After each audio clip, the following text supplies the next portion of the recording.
মৃত্যু কখন এবং কোথায় এটা সুনির্ধারিত, এটা আল্লাহ প্রদত্ত। এ সম্পর্কে মহান আল্লাহ সুবহানাহু ওয়া তাআলা সূরা আল ইমরানের 145 নং আয়াতে তিনি আলোকপাত করছেন। আল্লাহ সুবহানাহু ওয়া তাআলা বলছেন, ওয়া কানা লিনাফসিন আন তামুতা ইল্লা বিইজনিল্লাহ। কোন প্রাণীর মৃত্যু আল্লাহ তাআলার নির্দেশ ব্যতীত হয় না। আল্লাহ সুবহানাহু ওয়া তাআলার নির্দেশ মোতাবেক যে কোনো প্রাণীর মৃত্যু আল্লাহ ঘটিয়ে থাকে। এটা নির্দিষ্ট স্থানে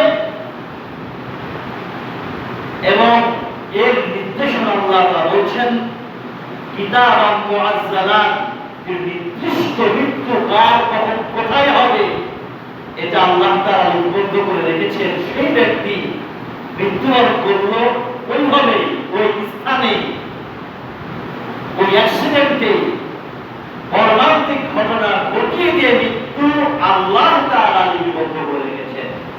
এটা তার তাকদীর।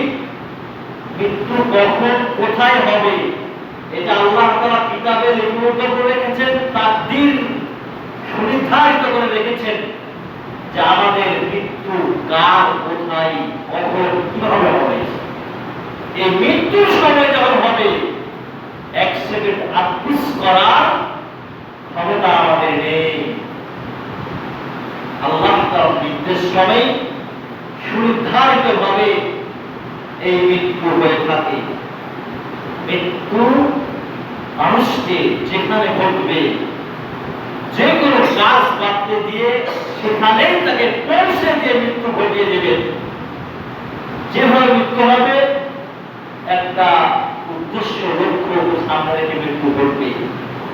এক্ষেত্রে কাউকে দোষারোপ করা ঠিক নয়, কেন তার মৃত্যু আল্লাহ তাআলা সেভাবেই ঘটাবেন। আর কেউ ইচ্ছাকৃত ভাবে অ্যাক্সিডেন্ট ঘটায় না। এজন্য এক্ষেত্রে আমাদের সীমালঙ্ঘন রয়েছে। আমরা ক্ষমতার কারণে বিভিন্ন ভাবে মানুষকে জুলুম করি, তার জরিমানা করি, তাকে মারি, আঘাত করি। এটা ইমানদারদের বৈশিষ্ট্য নয়। মৃত্যু সুনির্ধারিত, যখন যা যেভাবে হবে এটা মেনে নিতে হবে। এটা আল্লাহ তাআলা প্রদত্ত।